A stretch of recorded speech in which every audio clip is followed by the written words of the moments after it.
يا ترى احنا ليه ما بنقبلش حاجات من اللي حوالينا لما بيعملوها، في حين اننا نفسنا لما بنعملها بنتوقع ان هما لازم يتقبلوها؟ انا هنا يا جماعة بتكلم تحديدا عن الزعل او التعبير عن الغضب، او يعني بشكل اعم الانفعال والعصبية. بنشوف كتير طرف في الخناقات يقعد يتهم الطرف التاني ان هو نكدي او مأفور، وان الموضوع ما يستاهلش، او يقعد يستغربه هو ليه متضايق قوي كده، الراجل ده غريب قوي. لا، هو مش غريب سيادتك، انت اللي غلط. انت واجبك انك تتقبل انفعاله زي ما انت متوقع من غير ان هو يتقبلك. وده ازاي نوصل له بقى؟ هقول لكم. احنا مبدئيا لازم نتقبل انفعالنا الشخصي، احنا شخصيا نتقبل انفعالاتنا احنا الشخصية. اللي هي ازاي؟ خليني اقولك ازاي.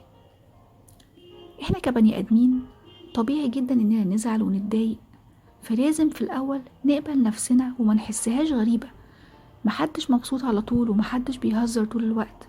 عادي جدا اني ازعل او انفعل او اتعصب حتى. انا كده مش غريب ولا بتلات ودان ولا اي حاجة. لا، انا بني ادم عادي بيتنرفز ويتعصب وبعدين بيهدى. وده طبعا كله في الحدود المتعارف عليها، اللي هي مش تكسير وضرب والكلام ده كله يعني.